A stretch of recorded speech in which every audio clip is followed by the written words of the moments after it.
और class 10th में सबसे पहले हम लोग पढ़ेंगे साइंस के बारे में। ठीक है, साइंस के बारे में हम लोग पढ़ेंगे, साइंस के बारे में पढ़ेंगे जिसे हम लोग क्या बोलते हैं, विज्ञान। अब एकदम ध्यान से सुनिएगा, इनके बारे में जो मैं बताना चाह रहा हूँ, जैसे कि हम लोग का साइंस का जो पार्ट होता है वो देखा जाए तो 3 पार्ट होते हैं। एक होते हैं हमारे पास फिजिक्स, एक होते हैं हमारे पास केमिस्ट्री, एक होते हैं हमारे पास बायोलॉजी। तो इन तीनों में सबसे पहले हम लोग पढ़ेंगे किसकी, केमिस्ट्री। क्योंकि जो पहला चैप्टर है, पहला हो या दूसरा हो या तीसरा हो, ये सब जो चैप्टर है ना, सब हमारे पास क्या है, केमिस्ट्री है। फिर उसके बाद आता है बायोलॉजी, फिर उसके बाद लास्ट में आता है फिजिक्स।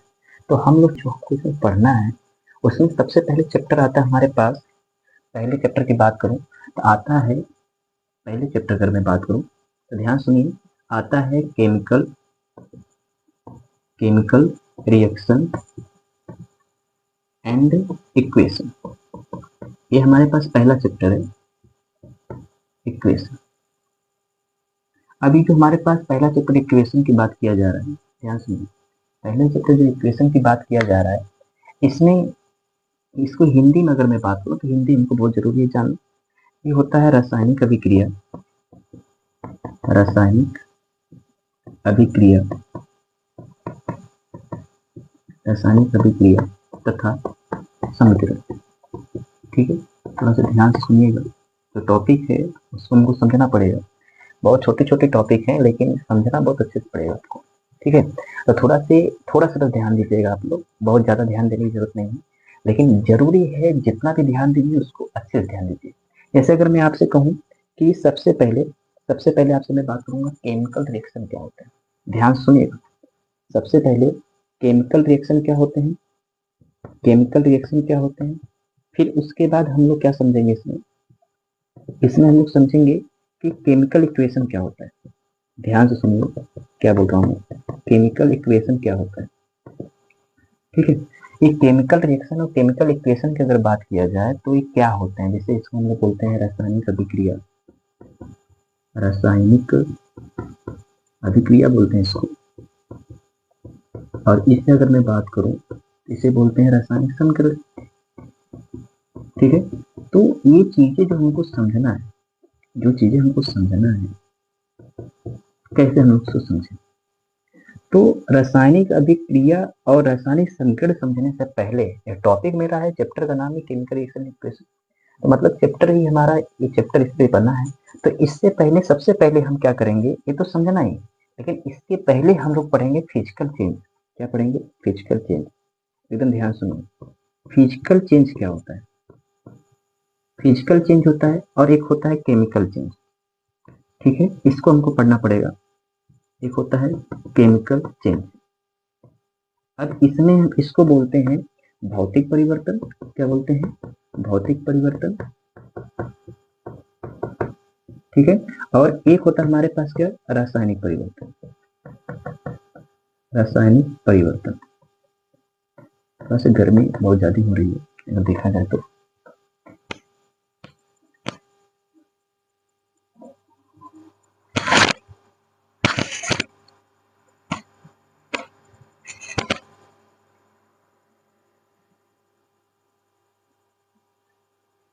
चलिए इधर ध्यान दीजिएगा, जो चीजें हैं उसको थोड़ा सा ध्यान दीजिएगा। अभी जो भौतिक परिवर्तन है, सबसे पहले इसको हमको पढ़ना है, फिर रासायनिक परिवर्तन पढ़ना है, फिर इसके बाद हम आएंगे किसपे, केमिकल रिएक्शन और केमिकल इक्वेशन के पास। ठीक है, तो थोड़ा सा इस पे क्या करिए, आप ध्यान दीजिए कि सर आप थोड़ा सा बताइए फिजिकल चेंज क्या होते हैं। ठीक है, तो फिजिकल चेंज और केमिकल चेंज थोड़ा सा ही अंतर है दोनों में, लेकिन ध्यान देना आपको। अगर फिजिकल चेंज हो रहा है, ध्यान समझिए, तो फिजिकल अगर चेंज होगा तो यहाँ पे क्या होगा, यहाँ पे भौतिक अभिक्रिया होगी। देखो अभी भौतिक अभिक्रिया आप लोग पढ़े नहीं है, वैसे भौतिक अभिक्रिया एक्चुअल में होती नहीं है, बस हम लोग नाम दे देते हैं। जब भौतिक परिवर्तन होगा तो भौतिक अभिक्रिया होगा, तब भौतिक परिवर्तन होगा।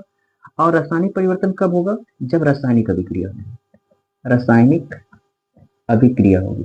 हमारे पास यहाँ पे जगह कम है, इसके लिए हम लोग क्या करेंगे, जो पहले की चीजें हैं उसको हम लोग मिटाने का प्रयास करेंगे। मैं ये बताना चाह रहा हूँ, इसको समझने का प्रयास करिए कि क्लास 10 का साइंस पढ़ना है हमको, फिर इसमें क्या करना है, केमिकल रिएक्शन के इक्वेशन चैप्टर है, पहला चैप्टर है, जिसको हम रासायनिक अभिक्रिया का समीकरण करते हैं, और केमिकल रिएक्शन फिर केमिकल इक्वेशन पढ़ना है। इस के पढ़ने से पहले हमको फिजिकल चेंज और केमिकल चेंज पढ़ना है। तो फिजिकल चेंज और केमिकल चेंज क्या है, अगर इसको पढ़ लेते हैं तो फिर उसके बाद हम लोग केमिकल रिएक्शन पढ़ेंगे। तो जो बच्चा अगर नोट डाउन करना चाहता है तो यहाँ से नोट डाउन कर सकते हो, ठीक है, नोट कर लो, फिर उसके बाद हम क्या करें, इसको मिटा दें।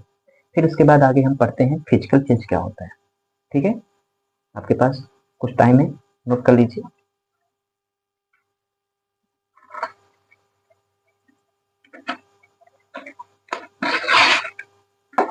क्या होते हैं हमारे पास फिजिकल चेंज, जिसे बोलते हैं भौतिक परिवर्तन। क्या बोलते हैं, भौतिक परिवर्तन, फिजिकल चेंज, भौतिक परिवर्तन। हम लोग इंग्लिश और हिंदी दोनों समझेंगे। भौतिक परिवर्तन, अब ध्यान से सुनिए, भौतिक परिवर्तन में क्या होते हैं। तो भौतिक परिवर्तन में अगर हम बात करें, मान लीजिए कि हमारे पास, ध्यान सुनिएगा, मान लीजिए हमारे पास दो अणु हैं, या दो यौगिक बोल सकते हो, मॉलिक्यूल्स या कंपाउंड, जो भी बोल सकते हो। मान लो दो अणु हमारे पास है। अब इनके बीच में क्या होता है कि इनके पास भी हमारे पास इसका कुछ मास होगा। मान लीजिए इसका मास m1 है, इसका मास क्या है, m2 है। मास मतलब द्रव्यमान, कुछ द्रव्यमान होंगे परमाणु के। और इनके साथ अगर मैं बात करूं तो इनके बीच में क्या होगा, जब दो कण आपस में रहते हैं तो इनके बीच में इंटर मॉलिक्यूलर फोर्स लगता है, जिसे अंतरा आणविक बल कहते हैं। अंतरा आणविक बल मतलब अणुओं के बीच अंदर जो बल लगता है उसे अंतरा आणविक बल कहते हैं।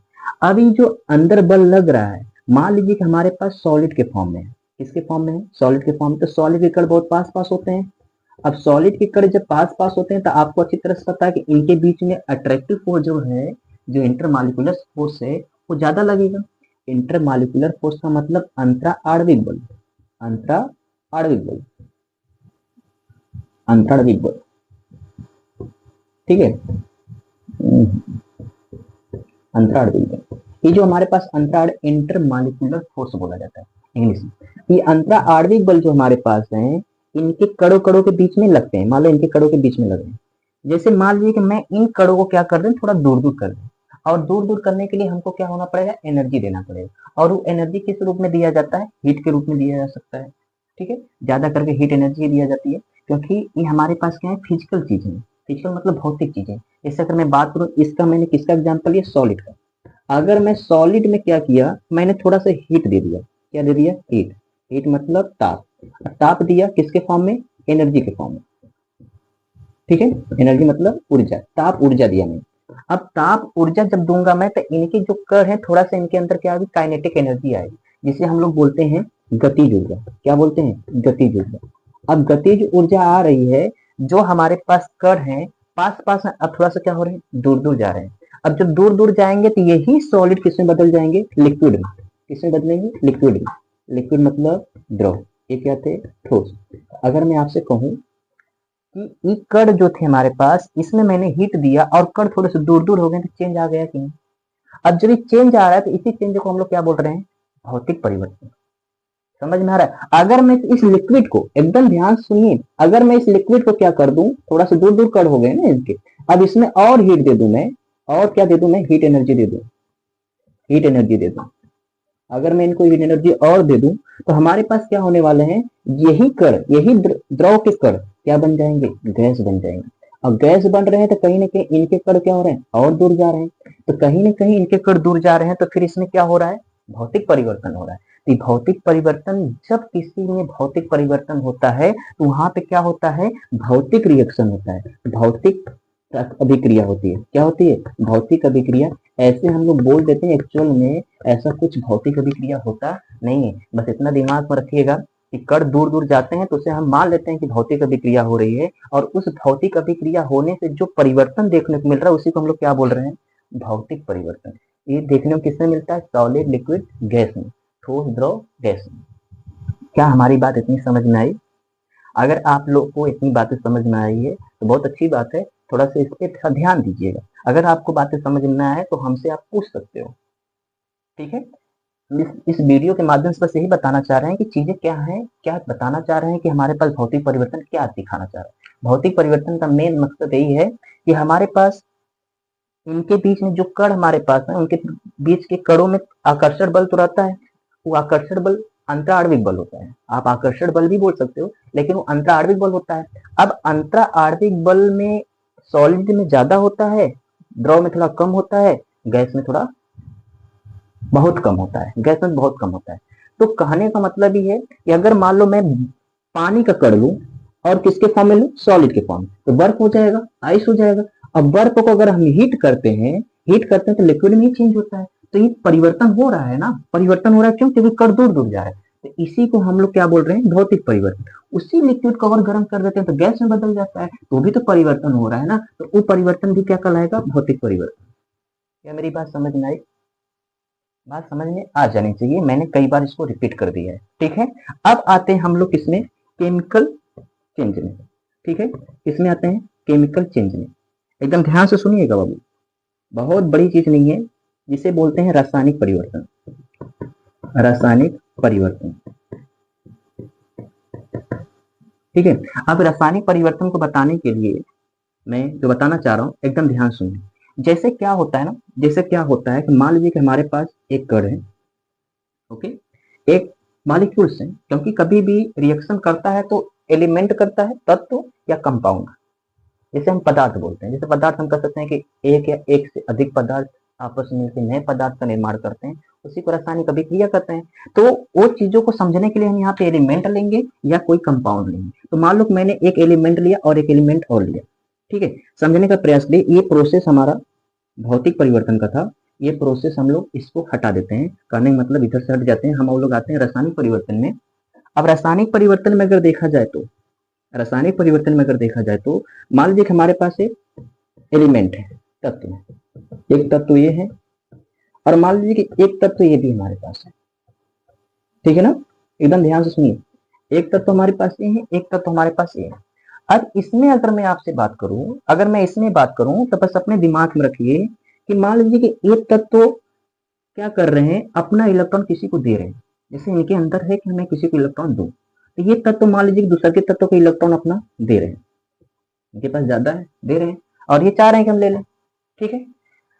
जब ये इलेक्ट्रॉन इनको दे रहे हैं, ये चाह रहे हैं कि ले रहे हैं, तो हो सकता है ये भी इलेक्ट्रॉन इनको दे सकते हैं, और ये भी इलेक्ट्रॉन इनको दे सकते हैं, तो ये भी हो सकते हैं चाह रहे हो कि हम ले लें।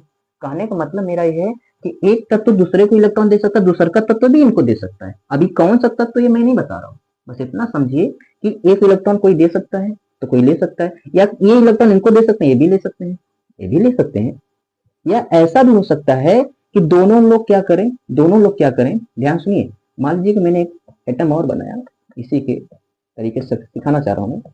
मान लीजिए कि दोनों लोग क्या किया, अपना इलेक्ट्रॉन बीच में रख दिए, और एक बार ये ले रहे हैं और एक बार ये ले रहे हैं। जैसे मैं एक चीज सिखाना चाह रहा हूँ, मैं सिखाना चाह रहा हूँ, जैसे समझिए आप कि मान लीजिए कि आप स्कूल में आपके फ्रेंड होंगे, ठीक है, बहुत सारे फ्रेंड होते हैं, टिफिन लेकर आते हैं लंच में। अब टिफिन लेकर आए, जैसे मान लो कि मैं ही हूँ, मैं स्कूल में पढ़ रहा हूँ, मेरे फ्रेंड है, मैंने खाना लाना बंद मतलब भूल गया था मैं, ठीक है, घर पे भूल गया था मैं टिफिन लाना। तो फिर क्या हुआ कि मेरे दोस्त आए, मुझे मुझे उनको टिफिन दिए खाने के लिए। कभी कभी हो सकता है कि मेरे दोस्त भी खाना ना लाए तो उनको मैं टिफिन दे सकता हूँ, ठीक है। और कभी कभी हो क्या कि हम लोग दोनों साथ में खा सकते हैं, ऐसा भी तो हो सकता है, हम उसको दे सकते हैं, वो हमको दे सकता है, कभी कभी साथ में भी कर सकते हैं। तो वही चीज मैं इधर बता रहा हूँ कि कभी ये इलेक्ट्रॉन इनको दे सकते हैं, या कभी इलेक्ट्रॉन ये इनको दे सकते हैं, या कभी दोनों इलेक्ट्रॉन अपने में शेयरिंग कर सकते हैं। तो ऐसे देखो, मेन चीजें समझो, मेन चीजें मैं क्या कहना चाह रहा हूँ, इलेक्ट्रॉन का लेन देन हो या इलेक्ट्रॉन की शेयरिंग हो, कहने का मतलब ये हुआ कि इलेक्ट्रॉन में कोई हलचल हो रही है। किसमें, इलेक्ट्रॉन में, इलेक्ट्रॉन में कोई हलचल हो रही है। तो इलेक्ट्रॉन से क्या होता है, जब कोई इधर उधर होता है या किसी में जाता आता या शेयरिंग होती है, तो वहां पे रासायनिक अभिक्रिया होती है। क्या होती है, रासायनिक अभिक्रिया। ध्यान सुनिए, रासायनिक अभिक्रिया होती है, मतलब इलेक्ट्रॉन के इधर उधर होने से ही रासायनिक अभिक्रिया होती है। जब किसी में रासायनिक अभिक्रिया होती है तो उससे जो नया पदार्थ बनता है उसी को हम लोग क्या कहते हैं, रासायनिक परिवर्तन। कहने का मतलब भौतिक अभिक्रिया हो रही थी तो हमारे पास क्या बन रहा था, भौतिक परिवर्तन। अब हमारे पास रासायनिक अभिक्रिया हो रही है तो हमारे पास क्या कहलाएगा, रासायनिक परिवर्तन। क्या कहलाएगा, रासायनिक परिवर्तन। कहने का मतलब आप समझ रहे हैं मैं कहना क्या चाह रहा हूँ। इलेक्ट्रॉन का लेन देन अगर हो रहा है या इलेक्ट्रॉन की शेयरिंग हो रही है, शेयरिंग मतलब आप भी लीजिए हम भी लें, आधे आधे साझेदारी में, ठीक है ना। तो शेयरिंग मतलब इलेक्ट्रॉन के ही हिसाब से इलेक्ट्रॉन कुछ हो रहा है तो समझ जाइए कि हमारे पास वहां पे क्या होगा, रासायनिक अभिक्रिया होगी। अगर रासायनिक अभिक्रिया हो रही तो रासायनिक परिवर्तन भी होगा, जाहिर सी बात है, ठीक है। जैसे अगर मैं एग्जाम्पल थ्रू, बहुत सारे एग्जाम्पल है रासायनिक परिवर्तन में। ताप में परिवर्तन हो जाता है कभी कभी, कभी कभी गैस ऑटोमेटिक निकलने लगता है। देखो रिएक्शन में गैस तो पक्का निकलेगा, कोई भी आप रिएक्शन कराओ। जैसे मेटल ऑक्साइड से कराएंगे तो जाहिर सी बात है मेटल, मेटल और ऑक्सीजन से कराएंगे तो मेटल ऑक्साइड बनेगा। लेकिन अगर मैं आपसे कह दूं कि आप क्या करिए, अम्ल लीजिए और क्षार लीजिए, तो पक्का कहीं ना कहीं अम्ल के साथ क्षार की भी क्रिया कराओगे तो जल बन सकता है, या आप बस अम्ल के साथ धातु के कराओ तो गैस निकलती है। ठीक है ना, बहुत सारे ऐसे प्रोसेस से गैस भी निकलता है।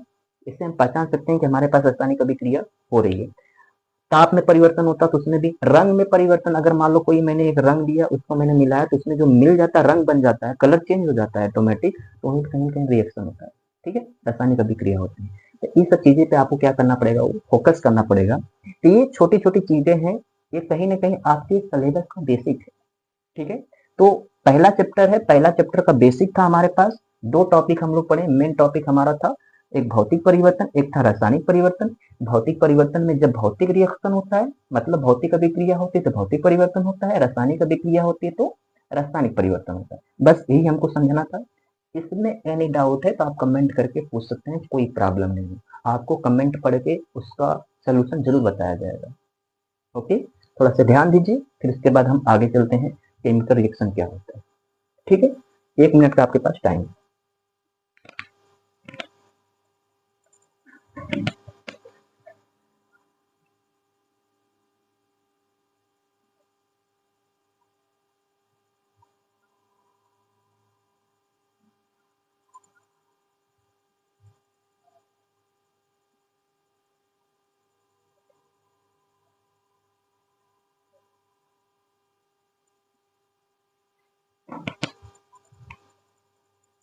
चलिए अब चलते हैं, हम आगे प्रोसेस करते हैं। चलिए ध्यान दीजिए, अब हम लोग क्या करेंगे, टॉपिक पढ़ेंगे केमिकल रिएक्शन, फिर इक्वेशन पढ़ेंगे, फिर उसके बाद कुछ रिएक्शन करेंगे हम लोग। टेंशन लेने वाली बात नहीं, बहुत छोटे छोटे टॉपिक है। ठीक है ना, ध्यान दीजिए। सबसे पहले हम लोग पढ़ेंगे, हम लोग पढ़ने वाले हैं केमिकल रिएक्शन। क्या पढ़ेंगे, केमिकल रिएक्शन। केमिकल रिएक्शन को हम लोग क्या बोलते हैं, रासायनिक अभिक्रिया। क्या बोलते हैं, रासायनिक अभिक्रिया, रासायनिक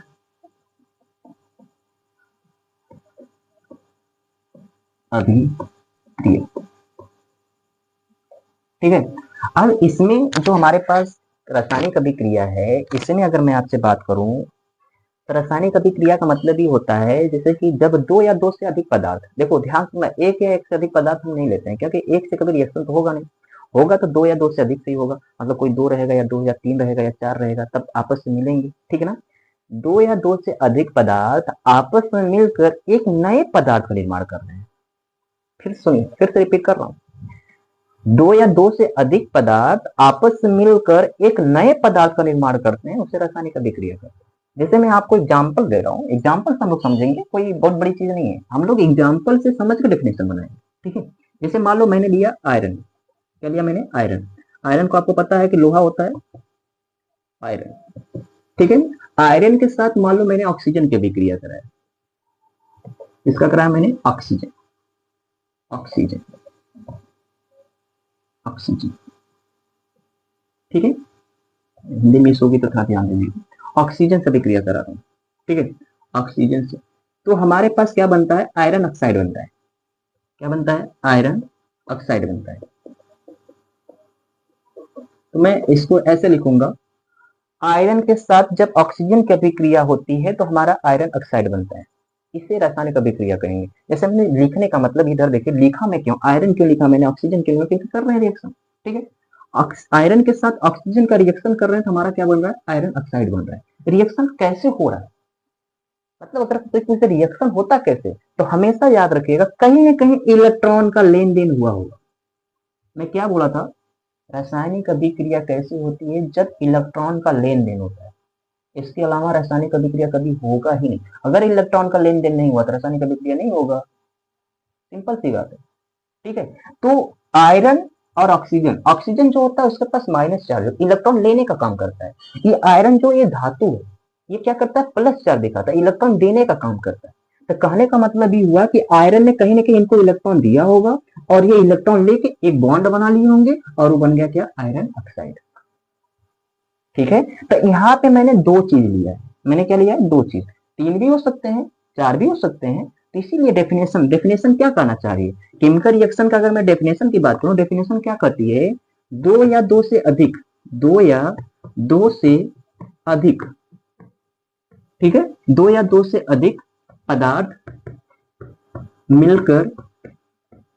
मिलकर एक नए पदार्थ का निर्माण करते हैं। ये ध्यान देना, एक नए पदार्थ का निर्माण करते हैं। इसका मतलब आपको क्या समझ में आ रहा है? राइटिंग हमारी ठीक है, जो भी है ठीक है। दो या दो से अधिक पदार्थ मिलते हैं और मिलकर क्या करते हैं? एक नए पदार्थ का निर्माण करते हैं। जब नए पदार्थ का निर्माण करते हैं तभी रासायनिक अभिक्रिया कहलाएगी। अगर नए पदार्थ का निर्माण नहीं हो रहा तो रासायनिक अभिक्रिया कदापि नहीं। ठीक है, मतलब रासायनिक अभिक्रिया है ये नहीं। जैसे मैं आपको एग्जाम्पल एक रख रहा हूँ, एग्जाम्पल थ्रू समझने का प्रयास करिए। जैसे मैंने मान लो कि मैंने यहाँ पे रखा आपको सिंपल सा पानी। क्या रखा मैंने? पानी। एकदम ध्यान सुनिए, मैंने यहाँ पे पानी रखा, ठीक है। पानी जो है जल H2O होता है, ठीक है। अब ये जल में मैंने क्या मिलाया? नमक मिलाया। क्या मिलाया मैंने? नमक, जिसे सॉल्ट बोलते हैं। क्या बोलते हैं? सॉल्ट, नमक मिलाया, ठीक है। अब नमक मिला रहा हूं, ये भी एक पदार्थ है, ये भी एक पदार्थ है, हमारे पास कंपाउंड के फॉर्म में, मतलब यौगिक के फॉर्म में। अब ये यौगिक आपस में मिले, और मिलने के बाद आपको मैं बता दूं, क्या यहाँ पर मिले तो कोई नया पदार्थ बना? अगर मैं नमक पानी मिला रहा हूं तो नमक पानी ही बन रहा है। ध्यान से सुनिए, यहाँ पे नमक और पानी मैंने मिलाया तो नमक पानी ही बन रहा है, और नमक पानी ही बन रहा है तो कहीं ना कहीं यहाँ पे रिएक्शन नहीं हुआ, यहाँ पे अभिक्रिया नहीं हुआ। और एग्जाम्पल मैं आपको रख रहा हूँ, एक एग्जाम्पल हो गया आपका। दूसरा एग्जाम्पल आपको मैं रखूं, मान लो इसी पानी में नहीं, कोई दूसरा पानी मैंने लिया और इसमें मैंने क्या किया? क्या मिलाया मैंने? शक्कर मिला दिया। क्या मिला दिया? शक्कर, ठीक है। अब शक्कर मतलब चीनी मिलाया मैंने। अब चीनी अगर मिलाऊंगा मैं, देन ध्यान से सुनिए, देखिए ध्यान समझेंगे नहीं तो कैसे समझ में आएगा, समझना पड़ेगा आपको। अब मान लीजिए कि इसी में मैंने चीनी मिलाया, और चीनी में चीनी पानी मिलाएगा तो क्या मैं चीनी पानी से अलग कोई चीज बनेगा? नहीं, चीनी पानी ही बनेगा, मीठा पानी बन जाएगा। मतलब चीनी और पानी ही मिक्सअप दिख रहा है, इसमें कोई नया पदार्थ नहीं बन रहा। यहाँ पे आयरन लिया गया था, ये हमारे पास कहीं ना कहीं सॉलिड के फॉर्म में, यहाँ पे ऑक्सीजन, ये भी गैस के फॉर्म में, और यहाँ पे क्या बन जा रहा है? आयरन ऑक्साइड बन जा रहा है। मतलब इन दोनों को मिलाने से एक नया कंपाउंड बन रहा है, ठीक है। तो ये रासायनिक अभिक्रिया, तो नया पदार्थ बन रहा है, और यहाँ पे क्या हो रहा है? कोई नया पदार्थ नहीं बन रहा है। जो ये था, जो मिलाया मैंने वही फिर बना, यहाँ पे जो मिला है वही बना, तो ये कहीं ना कहीं रासायनिक अभिक्रिया नहीं कहलाएगी। क्या मेरी बात समझ में आ रही है? देखिए, हम लोग को क्या करना है कि तरीके से समझना है, और चीजों को ऐसे समझना है कि लगे कि हम लोग चीजों को पढ़ रहे हैं, ठीक है। ये नहीं है कि बस हम लिखते चलें और समझाते चलें और आप लोग देखते चलें, कोई मतलब नहीं। हम लोग को रियलाइज करना है कि चीजें क्या है, हकीकत में क्या है, ठीक है। अब देखिए, आपको मैं बताना चाह रहा हूँ, चीज को समझने का प्रयास करिए। जैसे आपसे मैं कहूँ, मैंने तो एक एग्जाम्पल लिया है सिंपल सा, आप बहुत सारे एग्जाम्पल ले सकते हो। जैसे मैंने कार्बन ले सकता हूँ, ठीक है। कार्बन के साथ आप क्या कर दो? ऑक्सीजन की भी क्रिया कराओ, जरूरी नहीं, ये भी ध्यान दीजिए। हाइड्रोजन का भी करा सकते हैं, मीथेन बन जाएगा हमारे पास, लेकिन हमको ऑक्सीजन का ले रहा हूँ तो ले लीजिए, ऑक्सीजन ही सही है, ठीक है। ऑक्सीजन की अभिक्रिया अगर मैं करा रहा हूँ तो कार्बन डाइऑक्साइड बनेगा, ये सबको पता है, ये गैस होती है कार्बन डाइऑक्साइड, ठीक है। तो कहीं ना कहीं कार्बन मैंने लिया और ऑक्सीजन लिया, फिर क्या बन गया? कार्बन डाइऑक्साइड, ठीक है। तो एक चीज हमको समझ में आई कि हम लोग दो या दो से अधिक पदार्थ ले सकते हैं और एक नए पदार्थ का निर्माण करेंगे, उसी को हम लोग क्या कहेंगे? रासायनिक अभिक्रिया। जैसे यहाँ से हम क्या समझे? दो या दो से अधिक पदार्थ आपस में मिलकर, मैंने आपस नहीं लिखा हुआ है, लिख लीजिएगा, दो से अधिक पदार्थ आपस में मिलकर, ठीक है, आपस में मिलकर एक नए पदार्थ का निर्माण करते हैं, उसे हम लोग क्या बोलते हैं? रासायनिक अभिक्रिया करते हैं, रासायनिक अभिक्रिया कहते हैं, ठीक है। ठीक, अगर आप लोग ये मेरे बातों से भी सुन के आप अपने आप डेफिनेशन बना सकते हो, जरूरी नहीं कि मेरी राइटिंग को देखो और इसको आप छापो। छापने से अच्छा है कि जो बातें मैं बोल रहा हूँ उससे आप अपने नोट्स पे लिख सकते हो, और हम कहेंगे कि इस वीडियो के माध्यम से आप नोट्स बनाते चले, क्योंकि हम जो टॉपिक पढ़ाएंगे वो शॉर्ट नोट्स की तरह ही पढ़ाया जाएगा। यानी मतलब एनसीईआरटी बुक, सबसे बड़ी बात है कि एनसीईआरटी बुक हम पढ़ाएंगे, मैं और कोई बुक को यूज नहीं करता हूँ, ऑनली एनसीईआरटी यूज करता हूँ। इससे क्या होता है कि एनसीईआरटी बुक एक ऐसी बुक है सब इसको जल्दी पढ़ाना नहीं चाहते हैं, और पढ़ाना जो चाहते हैं अच्छी बात है, अगर कोई पढ़ा रहा है तो बहुत अच्छी बात है। और दूसरी बात है कि ये जो होता है एनसीईआरटी ना बहुत शॉर्ट में बनाता है, ठीक है।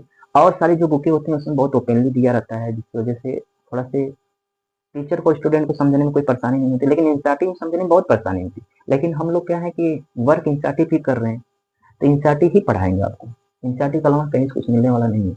और इसमें एनसीईआरटी में बहुत सारे प्रैक्टिकल हैं, उस प्रैक्टिकल को भी हम कराएंगे, ठीक है, इसी वीडियो के माध्यम से आपके पास पहुंचेगा। तो कृपया इस पे फोकस बनाए रहिएगा और अच्छे से समझने का प्रयास करिएगा। चलते हैं हम लोग और सारी चीजें समझते हैं। जैसे इसमें अगर हमारे पास है तो एक चीज और होता है जिसे जिसे बोलते हैं रिएक्टेंट। क्या बोलते हैं? रिएक्टेंट। तो ध्यान सुनिए, रिएक्टेंट होते हैं हमारे पास, रिएक्टेंट को बोलते हैं अभिकारक। क्या बोलते हैं? अभिकारक, ठीक है। ये अभिकारक अगर बात किया जाए, ध्यान सुनिएगा, अभिकारक एक होते हैं प्रोडक्ट। क्या होते हैं? प्रोडक्ट। प्रोडक्ट भी होते हैं हमारे पास, और प्रोडक्ट को बोलते हैं उत्पाद, उत्पाद बोलते हैं, ठीक है। ये अभिकारक और उत्पाद क्या होते हैं? सिंपल सी बात होता है, जब रासायनिक अभिक्रिया में कोई भाग लेता है, जैसे आप एक हमारे हैं एक हमारे हैं, दोनों लोग भाग लिए और एक नया पदार्थ बन रहा है, तो जो पदार्थ जो सॉरी रासायनिक अभिक्रिया में जो भाग लेते हैं, रासायनिक अभिक्रिया में भाग लेने वाले कौन है? एक कार्बन है और एक क्या हमारे पास है? ऑक्सीजन। अब इन दोनों को अगर हम बात करें तो ये हमारे पास क्या है? अभिकारक है। क्या है? अभिकारक, ठीक है, मतलब रिएक्टेंट, रिएक्शन में भाग लेने वाले रिएक्टेंट होते हैं, ठीक है। और इनसे जो नया बन रहा है पदार्थ, जो नया बन रहा है, उसी को हम लोग क्या बोलते हैं? उत्पाद, मतलब प्रोडक्ट, प्रोडक्ट, ठीक है। प्रोडक्ट जो होते हैं इसे हम लोग शॉर्ट में दिखाते हैं पी से, और इसे ये रिएक्टेंट होते हैं, रिएक्टेंट होते हैं, और रिएक्टेंट है तो इसे हम लोग किससे दिखाते हैं? आर से। ओके, ये मैं छोटी छोटी चीज बता रहा हूँ। अभी देखो चैप्टर का सही कहीं ना कहीं ये बेसिक ही है, अभी हम लोग कुछ कर नहीं रहे हैं, देखा जाए तो पूरा बेसिक पढ़ रहे हैं, बेसिक। समझ में आ रहा है आप लोगों को जो बातें बोल रहा हूँ मैं? ठीक है, एनी डाउट अगर होगा तो मैं बोला आप कमेंट बॉक्स में लिख सकते हो, कोई दिक्कत नहीं है। कृपया इस पे फोकस करिए और इसको छापिए, मतलब उतारिए, तो इसके बाद आगे बात करते हैं।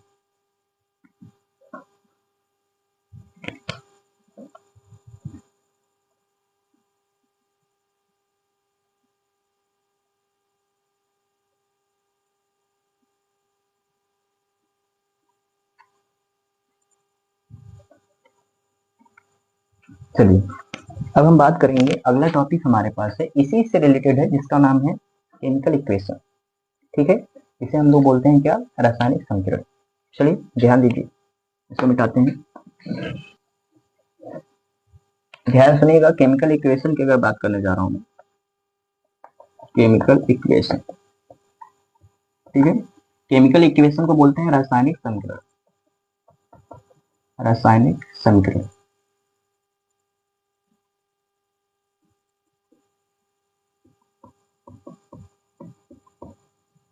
ठीक है बाबू। थोड़ा से ध्यान दीजिएगा, मैं बोला ना कोई बहुत बड़ी चीज नहीं है, बस थोड़ा सा ध्यान देंगे तो ये भी आपको समझ में आ ही जाएगा, क्योंकि केमिकल रिएक्शन बहुत सिंपल होता है, उसी से रिलेटेड टॉपिक है। रिलेटेड मतलब वही टॉपिक ही, बस थोड़ा ध्यान देना है आपको। जैसे हम लोग क्या कर रहे थे ना, हम लोग क्या कर रहे थे कि जब ये पढ़ रहे थे आपको रासायनिक अभिक्रिया, तो मैंने कहा था, मान लीजिए कि मैंने लिया कार्बन, क्या लिया था मैंने? कार्बन। कार्बन के साथ मैंने ऑक्सीजन की अभिक्रिया कराया था, ठीक है ना। और ऑक्सीजन की अभिक्रिया कराया था तो क्या बन रहा था? कार्बन डाइऑक्साइड बन रहा था, कार्बन डाइऑक्साइड, ठीक है, कार्बन डाइऑक्साइड बन रहा था।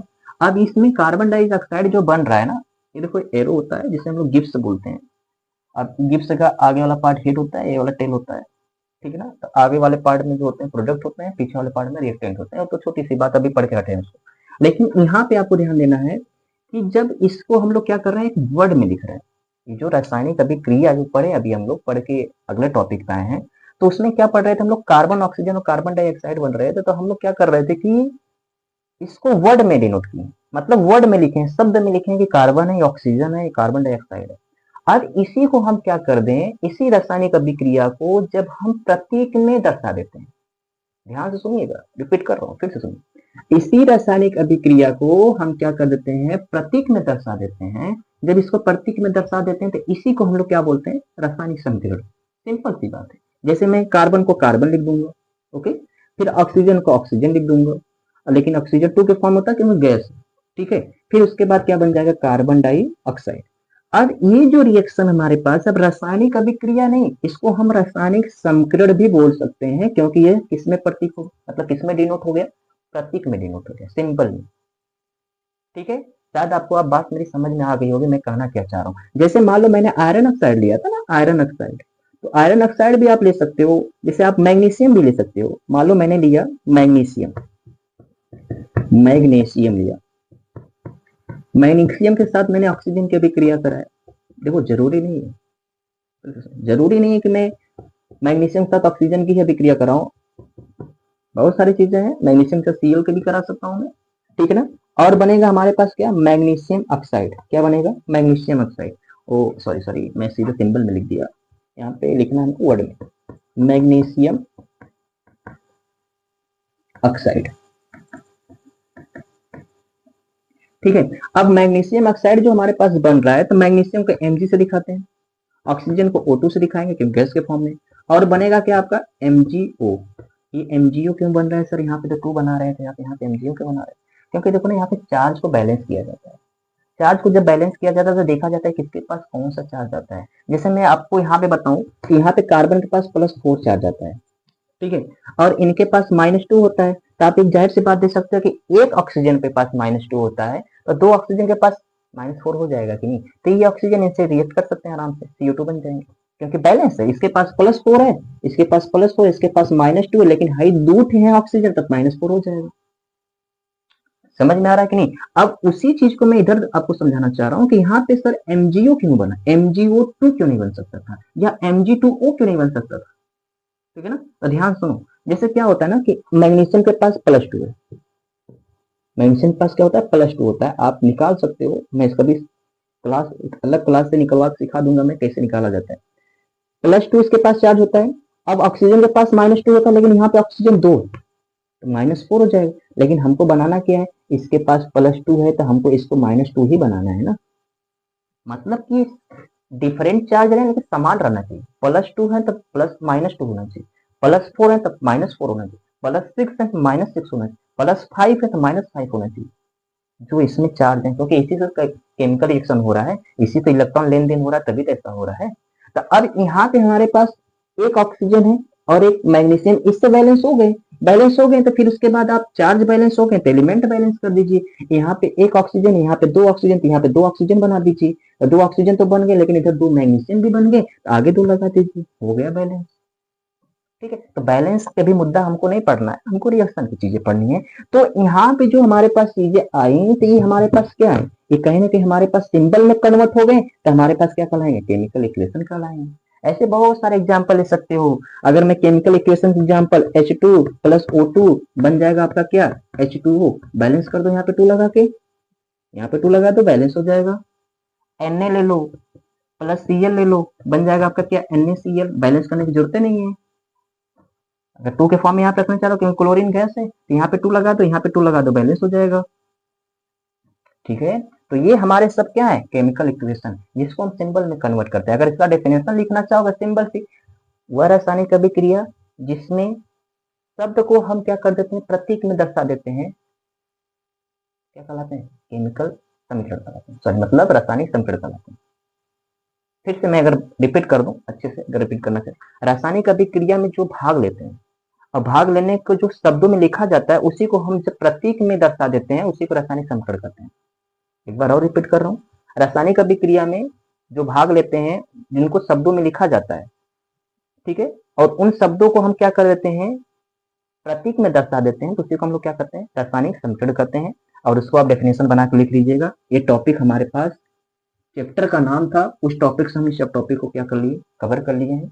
अब हम लोग क्या करेंगे, केमिकल रिएक्शन जो उसके टाइप पढ़ेंगे। केमिकल रिएक्शन के टाइप तो बहुत हैं, लेकिन जनरली 5 पढ़ते हैं हम लोग, और 5 के अंदर 2-3 और आ जाते हैं, ठीक है ना, उसी के टाइप होते हैं, तो उसको हम लोग पढ़ेंगे। रिडॉक्स में 2 आ जाते हैं, ऑक्सीडेशन रिडक्शन, ठीक है ना, क्योंकि रिडॉक्स जो है ऑक्सीडेशन रिडक्शन से ही बना है, तो उसके बारे में हम चर्चा करेंगे।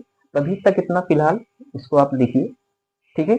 इसके लिए नेक्स्ट क्लास में हम लोग ध्यान देंगे, आगे से पढ़ेंगे इसके बारे में, ठीक है, ओके। और हाँ, अगर वीडियो अच्छा लगे तो उसको लाइक और सब्सक्राइब, साथ में शेयर करना ना भूलें, शेयर जरूर करिए, उन बच्चों तक पहुंचाइए इसको जो बच्चा कोचिंग न कर पाए, ठीक है, क्योंकि बहुत ऐसे बच्चे होते हैं जो कि कुछ पैसे के कारण या कुछ होने के कारण, कुछ कमी होने के कारण कोचिंग नहीं कर पाते हैं, तो उन्हीं लोग के लिए वीडियो बनाया जा रहा है। उन तक पहुंचाइए जिनके पास क्या है कि कोचिंग की सुविधा नहीं है या कोचिंग कर नहीं पा रहे हैं कुछ प्रॉब्लम के कारण या कोई कमी के कारण, तो ये वीडियो उनके तक जरूर शेयर करिए। हम उनकी इस वीडियो के माध्यम से बहुत सारे ऐसे नॉलेज देंगे जिसके कारण क्या होगा, उनकी कोचिंग की जरूरत न पड़ेगी। ठीक है, थोड़ा से शेयर करना ना भूलें। ठीक है, ओके।